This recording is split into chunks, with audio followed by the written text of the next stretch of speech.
hopefully. But I do have little coughs every so often, so I might actually grab my water in case I start feeling like I've got a little tickle. We'd let you sit down if you didn't feel like standing up. Yeah, I wouldn't mind sitting down as well. Right here.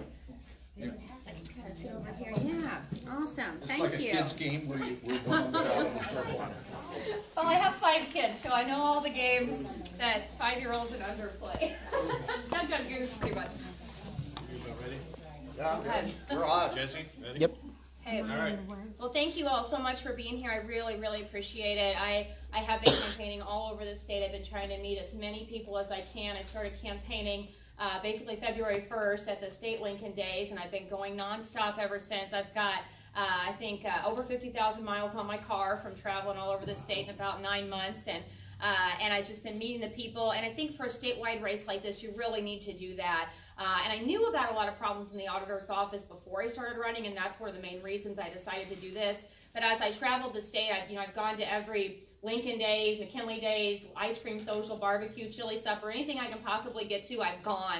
And I get there early and I stay late, and just talking to the people, I try to meet the local county elected officials so I can hear the good and the bad of the communication they've had at the state with the state auditor's office. And it's unfortunate because of all the counties I've gone to, only 2 counties have actually given me positive feedback from our current state auditor. Most of the counties have told me they've had issues in various ways. There are a lot of similarities in the issues that they've had, like just that the auditors themselves that come out to audit the counties are not fully trained. They can't answer basic questions about why, what questions that the counties may have to just get some guidance or education, but also just why they're even asking for some of the documents they're asking for. And so the counties have been pretty upset with that. And when I started checking into it, it seems like the employment issues at the office or why this is happening is because there's basically a revolving door at the state auditor's office. Since Tom Schweik passed away and Nicole Galloway took over, basically they have low morale, they've got poor communication there, which leads to the high turnover. So you've got a lot of auditors coming in and out of there. They don't get paid very much, and there's a lot of travel involved in the audit work that they do, going out to all the counties and doing field work there for 2 months, up to 6 months or longer sometimes. So that's kind of, to me, it seems like that's probably why the auditors are not fully trained. They're not being trained, and they've got new ones coming in and out at all the time. So that was one of the big issues that I heard around all the counties. Also things like the auditors go on fishing expeditions, that they've been told that they have to find something wrong when they go on the audits. And so in counties, 2 different counties, that they couldn't find anything wrong, they actually made up problems to put on the report, which is very sad, and that's not what we should be doing. I don't think anybody wants that at the state auditor. The auditor should be working with the counties, not against them, and that's how the counties feel as well. So I've taken all of these concerns that the counties have told me, all the things I knew about with the auditor's office myself. I'm an attorney, so I've researched the audits and looked into the counties that she has audited, the counties she hasn't audited, and all the other places that have gone unaudited. And that was my huge concern, was that our current auditor is behind in her audit. She's not auditing the places that really should be audited: our school districts, our court system, the counties that are under her jurisdiction. So the third-class counties have always been audited about every 2 years, and under her administration, these counties have gone 4 plus 5 years without an audit. And what happens during that time, when the auditor's not checking on them, fraud happens and people steal money. And so we've seen that in 4 different counties in the last 3 years, where people have stolen money in those counties. And this is a lot of money. This isn't, a couple bucks. This is $60,000 in one county, $42,000 in 2 others, over $100,000 in another county. And that's a lot of money for these tiny counties. And when money goes out fraudulently, you're not getting that money back. And so that's it's hurting the people of Missouri under her lack of leadership, really. Like I said, the reason I kind of started running was because I heard about these problems. I live in Jeff City now. My husband's family lives in Springfield, and so when we got out of law school, we started in Kansas City. I went to a couple of law firms there, and then joined my husband at his law firm. We had our first set of twins in Kansas City, and then we moved out to Springfield to be closer to family, and then we had our second set of twins down in Springfield. So we have 2 sets of twins, 15 months apart, and then I know. It's a lot better now that they're all out of diapers and they can actually do a lot for themselves. And then we were brave enough to have our last child that's about over 2 years old now. So we have 5 children total. So we were in Springfield. I started getting involved in politics there in Greene County. It was very easy to get involved in Greene County. Wonderful people there, as you can imagine, very involved in getting good people elected. And so I really liked that. I liked being involved and knowing who the candidates were. Never thought I would run for office. That was not something I ever envisioned myself doing. Just wanted to kind of know what was going on and help out. And there were such good people. I was a group that I was a part of. And so then I started working at the Attorney General's office, and they moved us up to Jefferson City because I was doing Medicaid fraud there. So that's how we ended up in Jeff City, and that's where we live currently. So like I said, I started hearing about the problems in the office. When I was Greene County Republican Woman President, I knew Tom Schweik. I had met him several times. He was campaigning for governor. He was our auditor at the time, and I just knew he was doing a fabulous job as our state auditor. I think everybody across the board agreed that he was a very, very wonderful auditor. He was uncovering a lot of fraud and corruption across our state. He was looking into all the appropriate places. He was auditing our school districts. He was auditing our court system. He was up to date on all of the counties. His office was very well run, and he was doing a phenomenal job. I think that's why he was running for governor. Well, he passed away, and Nicole Galloway was appointed. And so because I knew Schweik and I knew what he stood for, I knew what kind of job he was doing, when I started hearing about the problems in the office, when I lived in, after I moved to Jeff City, it just kind of made me sick, because I thought this is such an important office, and for it to be how it had been run so wonderfully, and now someone gets appointed and basically, to me, runs it in the ground. It's just sad. And I thought, with my background and my experience, I would be able to go in there and defeat her, get her out of office, and get the office back in shape where it would be, and basically carry the torch for Tom Schweik, because I really was very much impressed with him. I would never put myself on the level of Tom Schweik. He had a wonderful resume, wonderful background, but I kind of feel like I kind of think like him with fighting corruption and fighting fraud, and that's what I love to do. I always wanted to be in the FBI, actually, but I tell way too much information, as you will find out, because I can just keep talking and talking, also because I'm a lawyer, I guess. But they would have kicked me out, because I just tell way too much. But I always thought I wanted to be in the FBI, because I love to investigate things. I love to find problems and try to fix them, and also I like to go after the bad guys, and I like to make sure that justice is served. And that's always been something, even from a very young age. I felt like that. Actually, when I was 19, I went in the military, so I'm an Air Force veteran. I was in the Air Force for 8 years, 6 years active duty, 2 years in the reserves, and I always wanted to go to law school. I wanted to be a paralegal, but that field wasn't open, and so they put me in as a medical technician, which I love, but you really have to have a passion to be in the medical field. It's very hard work, and I admire the nurses and the medical field, because it's mentally and physically exhausting. And I was young when I was in the military, and I really did love it. But it was never my passion, being an attorney, and like I said, the kind of investigatory work is more what my passion is. But I did cardiac ICU when I was in. So when I was in the States, I took care of people after open heart surgery. I was in the ICU, and I took care of them for the first, however long, until they both basically woke up and were extubated, and we got them down to the ward. And then after 9/11, I was deployed over to Germany, and took care of all the things you could possibly imagine that happens during war. So I saw, burns, gunshot wounds, amputations, literally cut skin off of our 19-year-old soldiers who were burned from head to toe. And so that was very eye-opening for me, and I was, I really understood what it was like to serve your country and die for your country. I mean, a lot of my patients died. A lot of my patients who were critically wounded were not going back out to the field. They were being sent back to the States because they couldn't go back out. They had, some of them were amputated both legs, maybe even both arms. I think I had a patient that had all 4 extremities amputated. And so, it's interesting because, a lot of them were younger. There were some older ones too, but the worst thing, I mean, you tell them once they wake up, kind of, if they do wake up, what's going on, and the worst thing was that they couldn't go back out with their team, that they were actually going over to the States. Not that they were missing a leg, or that they had, that they were burned. It was that they couldn't go back out with their team. So just amazing. So that really did shape my life. And I think when you take that oath to serve and protect your country. That never goes away. You know, I don't know if anyone here is a veteran or is in the military, but that's just something that stays with you. And so I've always continued, you know, always felt that continued duty to serve in whatever way I can. So I went to law school and met my husband there, like I said, and he started his own firm, and I ended up going to the Attorney General's office after we had our second set of twins.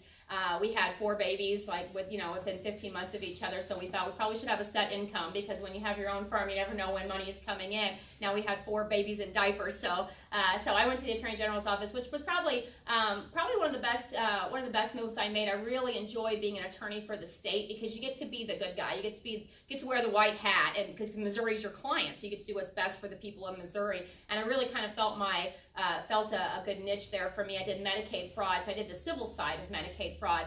So my client was MMAC, that's the Missouri Medicaid Audit and Compliance Unit, and they would audit and investigate Medicaid providers who would build a system. And so they would look at their coding, they would pull their medical records, the hospital visits and things like that, to make sure that they were coding appropriately. And if they found any kind of misbilling or fraud, then they would terminate them or suspend them and make them pay back money. And so the Medicaid providers have appeal rights. So that's when I came into the picture, is when they appealed it, which almost everyone did.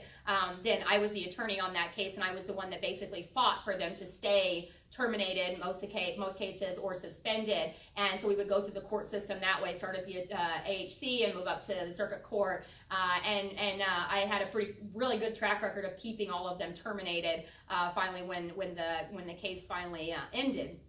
But I loved that job. I really loved working with the auditors and investigators there. But when Secretary Ashcroft came into office, he offered me the job of Director of Enforcement for the Securities Division. So I got to lead an entire team of investigators looking into securities fraud. So that's like your investment advisors and your broker dealers. We would audit them and investigate them. We've never met. Right. Never met, but your name is very familiar to me. But all my investigations were confidential, so I can't tell you anything about them. With Edward Jones too. Okay. Oh, and Edward Jones is actually, I'm very impressed with Edward Jones, and we don't just audit their money and their transactions. We audit their policies and procedures as well, very similar to the auditor's office. So I really, that was actually my favorite job I ever had. I loved working for Jay Ashcroft. I loved what I was doing there as the Director of Enforcement, but you can't work for the state and run for office, so I had to resign there before I announced my candidacy for state auditor. And like I said, that was very difficult because I love that job, but I'm a Christian, and I prayed a lot about what I was supposed to do, and I really felt kind of not an anxiety, but kind of like there's something I needed to do differently. So I started praying about it, and I really felt like God wanted me to run for auditor. And it made sense because I had heard about the problems the auditor's office staff move around in Jeff City, and so I did have concerns for the office. And when I started thinking about it, I thought, well, that makes sense why God has kind of led me to have the jobs that I've had, to have the resume and the experience to run for a position like this. And like I said, never thought I would run for office. That's never something I dreamed of. I actually always wanted to be a judge someday, so I thought I would go a different route.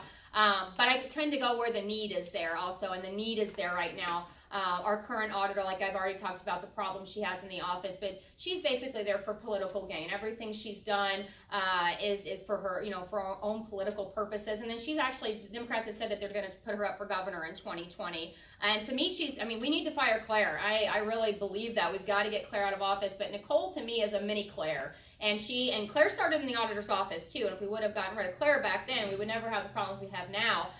But this is, like I said, Nicole is a mini Claire. We need to get rid of her now because she's their up-and-coming rising star in the Democrat Party. So hopefully I'm here to do that, and that's what I feel called to do. I had some very qualified candidates that I was running against in the primary,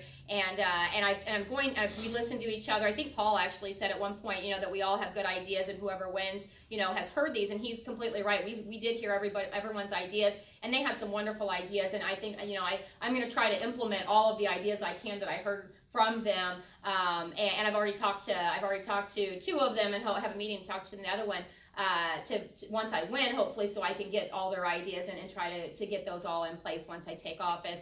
Because Paul talked about the fact that the current auditor is never in the budget meetings. Well, that doesn't make any sense because the auditor can help in so many ways with our budget. So I will be at the budget meetings. I promise I will be there. It doesn't make sense that that's not already happening. Kevin Roach was talking about modernizing the office, and I agree that definitely needs to be done. There's a lot of ways that can happen, and there's a lot of ways to modernize the office and actually cut costs as well. Like the travel stuff I was talking about with the auditors. There's absolutely no reason why the auditors would have to go out in the field and spend 2 months or up to 6 months or longer with hotel costs and travel expenses and food that the state is paying for. The Medicaid and securities that I did, we always did desk audits. So we would go out and get the documents, either scan them in or get copies. Scanning in would be the cheapest way. And then if they're electronic as well that way, get the documents that one day, take them back to the office and stay at the office the rest of the time doing your desk audit. If you need more documents, you can reach back out to them and have them send them to you either through email or through the mail, or maybe have somebody else go pick them up for you if someone's in that area. But there's ways to do that to cut so many costs that could really give you enough money for probably some extra auditors as well. And so it doesn't make sense that they're still doing this kind of, I guess to me, Stone Age kind of thing where they're going out and spending all this time in the field when they really don't need to. And that's going to keep the auditors more happy too if they're able to come back home and spend time with their families where they're not, gone, every week, come home on the weekends. And it's going to, I think, increase the pool of auditors that you can hire as well, because now they know that they're not going to be gone all the time. And if you have children, activities that they're trying to get to, to me, it just makes more sense. So it's just like simple things like that could be changed that I have no idea why they're still doing it the kind of the old school way. And it will cut costs in the office. So I have a plan that because I've heard of all the problems across this state, I have a plan called the Every Dollar Works Plan. That essentially what it is anywhere taxpayer funds go, I think the state auditor should be able to look into them and make sure they're being used efficiently and effectively and legally and the best way they can be for the people of Missouri. And because I have worked for this state, I know there's areas of government that have never been audited before where taxpayer money goes, or it has been a very, very long time since it's been audited. And so my plan basically is to make sure that every dark corner of government that the auditor's office is able to shine a light into those dark corners and find out what's going on there. So the first thing is that I'm going to audit the auditor's office to make sure that the office itself is up to speed on what we're doing before we go out and try to help Missouri. And because there's so many problems there, and even with just the things that are in public with our current auditor being dragged into Polk County Court twice for transparency issues. She's been sued for sunshine law request violations in 2 different cases. And so for things like that are going on, in addition to all the other things I know about, the auditor's office has some issues. So we need to get in there and fix those first. And then I'm going to train the auditors. Because like I said, counties have told me all about how they've had problems with the auditors. The 2 counties that had positive feedback on the state auditor's office both told me it was a male auditor who had been doing it 8+ years. So I'm assuming it's the same auditor, and he's obviously a great auditor. I hope he stays with the office with me. And so I concerns before the other auditors that I'm going to put them all through a boot camp, even him, everyone there, in fact, including myself and my executive team. We're all going to go through this training and make sure that, again, that we're up to speed on what we're supposed to be doing. And because I've made good relationships and connections with the counties, county auditors, county collectors, recorder of deeds have all agreed to come alongside me and help me with all of this. So the third thing, because again, the counties have told me they really like to have some guidance from the state auditor's office. They want to feel like the state auditor is working with them and not against them.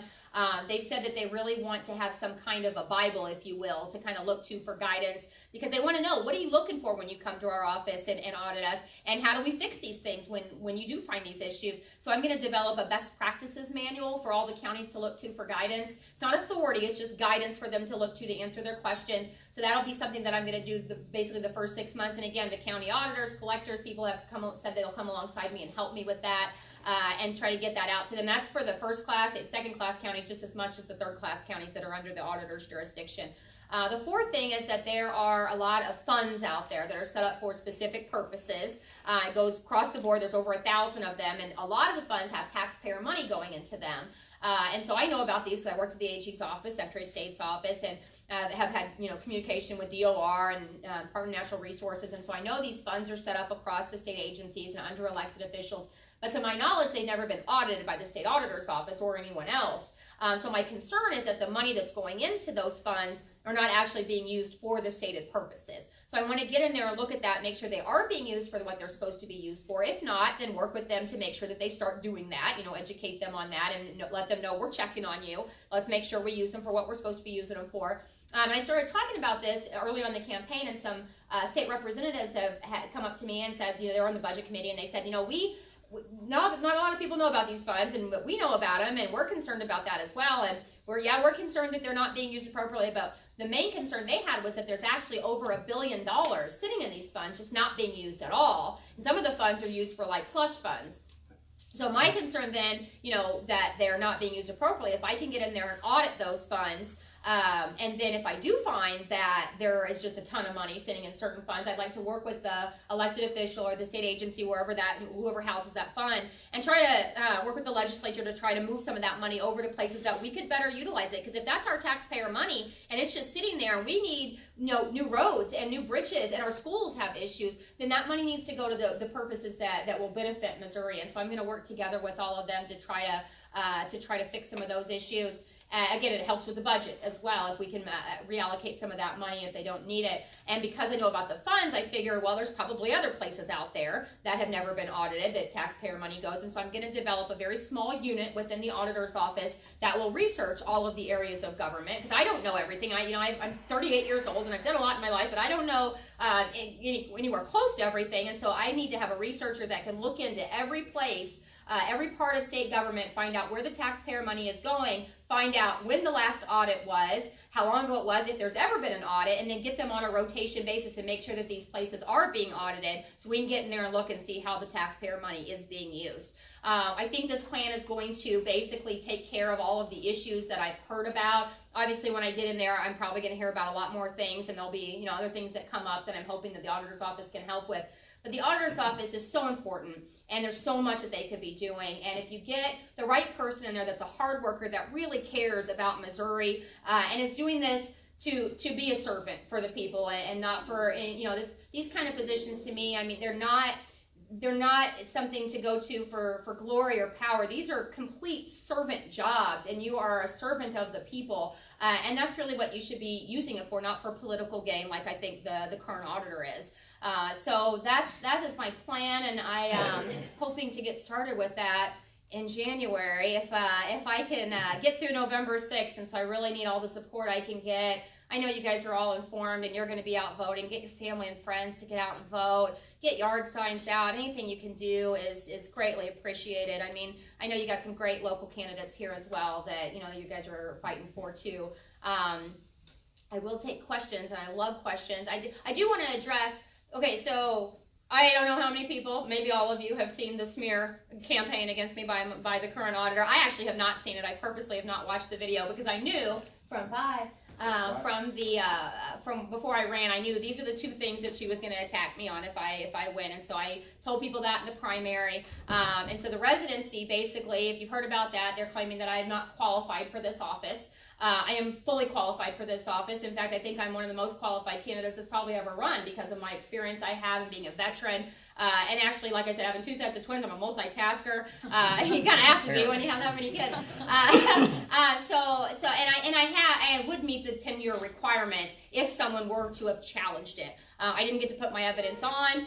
Someone, in order to say that I'm not qualified, would have had to sue, and I would have had to go to court and prove that to a judge. But I'm an attorney, and I looked into all that. I had Armstrong Teasdale, a great law firm, look into that as well and make sure that I wasn't wrong on what I was looking at. Because obviously this is very hard work. I'm away from my family a lot more than I want to be, and I would never do something like this if I didn't think I was qualified for it. But I long story short, I planted my foot here in Missouri more than 10 years ago before the requirement, based on the Kit Bond case with planting your foot there and your intent to move forward. My husband was born in St. Louis. His family, like I said, lives in Springfield, but I was in law school 10 years ago, which I was a temporary resident. Right before I got to law school, I was in the military, which I was a temporary resident during there as well. Met my husband in law school, got married in law school at Washington University Chapel. We only took the Missouri bar. All of my facts show that I came to Missouri, visited Missouri. We planned to move back here. We did move back here. We had our kids here. I've given back to the community here, working for the state. I brought back over $10 million of taxpayer funds and individual investment funds back to Missouri since I've been working for the state. And so my team of attorneys were pretty sure that we would walk in and win that case if I were to get sued. And I think that's why they didn't sue, because they would have lost it. But I kind of hoped that they would, because then I would have had a decision from a judge to plaster, everywhere and say, look, I told you I was qualified. And also, ever since Kip Vaughn's case, it's kind of the precedent, the only precedent on the case. We actually had Antonio, who was our auditor, and he was only a resident of Missouri for 6 years, and they sued him in federal court, and he won that, and they said that the 10-year requirement is actually unconstitutional. And so we're very certain that, again, I'm qualified, I will be on the ballot. They're going to try to keep poking holes and putting doubt in people's minds that I'm not, but I am. And if they thought differently, then they really should have sued to try to do something about it. But they're just, this is their strategy. The financial issues that they try to say that I have, again, it's just a smear campaign that they are trying to say I can't handle my finances. But what they're using is a case that as a lease option, a contract that my husband and I went into on a house in Springfield, and the furniture was included in it. And after about 2 months living there, we found out that the owner didn't have good title to the furniture. So we tried to renegotiate the contract. They wouldn't do it, and because I'm an attorney, I know that if you continue to perform under a contract as written, even if you don't agree with it, then you acquiesce to it. So we decided that we would take off the amount of the furniture, recalculate the payments per month. We paid them that. They took it the first 2 months, and then they said they wouldn't take it anymore. And they said, well, if you don't pay it, we'll sue. We said, fine, we'll move out. You can sue, and they did that. So we lost that case, and we've been paying on it ever since, though. I mean, it's not a financial issue. We're just paying on a debt. They chose to garnish because they have that right. We offered them a lump sum. They wouldn't take it, and I think the reason is because they get interest on the payments. They're actually getting a lot more money than what they should be getting, and they really shouldn't even be getting what they are getting, because I disagreed with that decision. But we had 4 babies when we moved in there, and it's stressful all by itself having 4 babies in diapers, and this was very stressful. So we just thought we would put it behind us, but never thought I'd have some smear campaign, across the state telling people how bad I am, because I never thought I'd run for office before. So, but that's what that's about. So if people ask you about it, please tell them that it's not anything to do with me, paying my bills on time or handling my finances. It's that we lost a case, and we have been paying on it ever since. So those are those 2 things. But you can ask me whatever questions you can. I talk way too much, and I'll just give you every detail if you want it. But I do love to answer questions. So yes. Tell us what's going to happen with proposal 1 or Prop 1. Yeah. So I have a fear it will pass. I do think it's a good sign that they did take Clean Missouri off the top. So that's what we're talking about, is Clean Missouri. That was something that I believe Secretary Ashcroft was able to do, was get that title off there. He also was able to get the redistricting to the top of the ballot language, which is also a good thing. They originally had it set up to say Clean Missouri, and then they go into the lobbyist gift restrictions, the amount of time a politician has to wait to become a lobbyist, which is now they're saying 2 years, which I think it's already six months or something. And then more campaign contribution limits, and then they tacked on redistricting at the very bottom of that, hoping, I think, that people would see all this lobbyist restrictions and then not even know that the redistricting was a bad thing. So the main purpose of Clean Missouri, or Amendment 1, is to give redistricting power to the state auditor's office. And this is bad for so many reasons.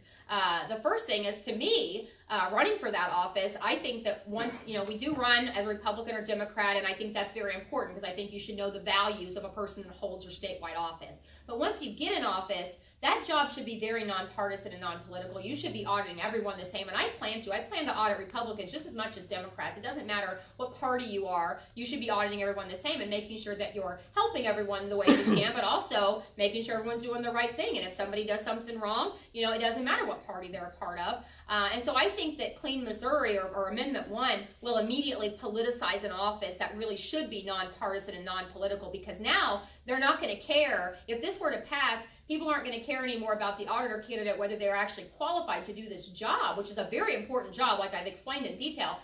They're going to care about who they are because they have redistricting power, because they're going to be able to decide who the demographer is for redistricting. And the plan here is, Democrats are obviously funding this. We know George Soros has put money into it. Planned Parenthood, the treasurer is the president of NAACP. So we know Democrats are pushing this, and it's to get more Democrats in office. And it's not even needed. I mean, it's kind of ridiculous because it wasn't even that long ago that we had a ton of Democrats in office. They don't need this strategy. It's just because we have so many Republicans in now, and we've got President Trump, that they're just being very extreme. And they're doing this in about 8 states, I believe. I think Missouri is one of the 8 states. It's like a target state that they're trying to change this in. And it's interesting, too, because other states that have a more, bipartisan districting plan, they're actually trying to go to the plan that we currently have. And they're trying now, this ballot language is trying to actually take us backwards to make it, bipartisan when we already have a very nonpartisan plan. But like I said, it's just for the Democrats are trying to get more Democrats in office because the whole purpose of Clean Missouri or Amendment 1 is to make every district as equal as possible, which is impossible to do, and they're making 50% Republican, 50% Democrat. And that's impossible to do without stretching out some of these areas that are hugely Democrat populated into the other areas of the state. And if you've seen Scott Dickhouse's presentation, it's an amazing presentation. If you have time to see it, if he comes down here, they had 3 different demographers do some redistricting. And have you seen those maps? It is crazy. And it takes away, to me, if you look at like St. Louis and Kansas City and even like Springfield, you'll see that those communities aren't even going to be represented anymore because the districts are so spread out in the areas around that the actual city itself isn't going to have the representation it should. And it is going to disenfranchise African American voters. They're not going to have the representation that they could and should have. That was my question. You said something about the president of the NAACP. Mm-hmm. And I've been getting things lately where they've started saying a lot of the African American communities are against it. Why would he get on board? Because it looks to me like it's going to totally disenfranchise those that represent inner city communities. I don't know. I don't know if they really figured that out in the beginning. This kind of came out just recently that Just people now starting to figure it out. Right, and so I don't know. I haven't seen or talked to Rod Chappell. I have practiced against him before. He's a very nice guy, but he is a huge Democrat, and he's African American. So I don't know. I don't know if they knew that in the beginning. I don't know if they really thought it through to like actually have someone draw out the maps and see what this would actually look like. But we do have some very strong Democrat representatives now, African American ones, that are coming out against it, saying that this would be a bad thing. And they're right. So basically, you're saying you think they were probably fooled too. I think so. Yeah, I think so. Yeah. Well, when's the last time Soros did something good for the black Yeah, I know. Amen. If his name is on it, I mean, how is he still walking around? Why isn't he in jail? Everything he's a part of is just, it's a bad deal. It's a bad Maybe you deal. can audit him when you I'd love to. I would love to. I would love to be a part of getting rid of him. He didn't show up Missouri, You'd be but my just sent his hero. money. Yeah. Well, it's there is a lot. There's a lot to do. As I've gone around the state, it's interesting. People just kind of seem to tell me their problems, and I'm glad, but I think that they're hoping I'll do something about it because there are some bad things going on around our state. Even before the primary, people were telling me, and I was out there, and like I said, I would stay till the end, and I would talk to everybody I possibly could, and I've heard about so many things, and it's really just sick to think that this is happening right around the corner from where we're raising our families, and it's horrible. I mean, it's the corruption and the fraud, and a lot of it does have to do with taxpayer funds, and so that the auditor is really the only person that can go in and do something about it and then refer it over for the criminal prosecution that it needs and it deserves. And I've heard, that prior auditors have tried to get into certain areas, but those places give a lot of pushback, and I think what they end up doing is they just keep putting up walls and blocks for them, where finally the auditor leaves office, and then the new auditor, whoever might, decide to look into whatever, comes in and they do the same thing to them, so they never actually get into the areas where the fraud and the corruption is occurring. But they haven't met me, for one, and I don't take no very easily, and I know the red flags, and so, if I see those red flags, and I've obviously heard about a lot of the places, and I know I've got my priority list of places I'm going to be going, and I already know there's problems there, and as soon as I see those red flags, I'm just going to push harder because I know what they're going to do. I just heard about this, and I and I have people that were in Tom Schweik's office that I'm going to ask, but I just heard that Tom Schweik had a list of his top 10 red flags to look for when there's fraud or corruption occurring. But he would only tell people like the first 4 because he didn't want people to know the other 6. And so I'm hoping that that I will get that list because I really want to know what that is. And yes, I actually saw the Bruners the other night. John and Jan Bruner have just been wonderful supporters for me, and they're just great Christian people. And they knew Tom Schweik, and they know his dad. And so actually, John said that if I win, then he's going to connect me with Tom's dad so I can talk to him. And so I think that'll be really neat because I really feel like I'm supposed to carry the torch for Tom Schweik, and I hope that I can get in there to do that. Very good. Yeah. Very good. Any more questions? I love questions, really. Okay. All right. Well, thank you again so much. I really appreciate you guys coming out and listening to me. I mean, I've talked really fast, and I've had a lot of coffee today, but I have so much information that I want to tell you, and even more than what I can get out in less than an hour. So again, thank you so much for being here, and Appreciate it. well, thank you, and I'll stick around. I'd love to talk to you one-on-one too. So, okay. Thank you. Thank you. Thank you. Well, we've got a festival to get to tonight too, right? Is perfect everyone timing. going over to that? Or probably take you. Yeah. Yeah, that'll be fun. We'll get that. You're just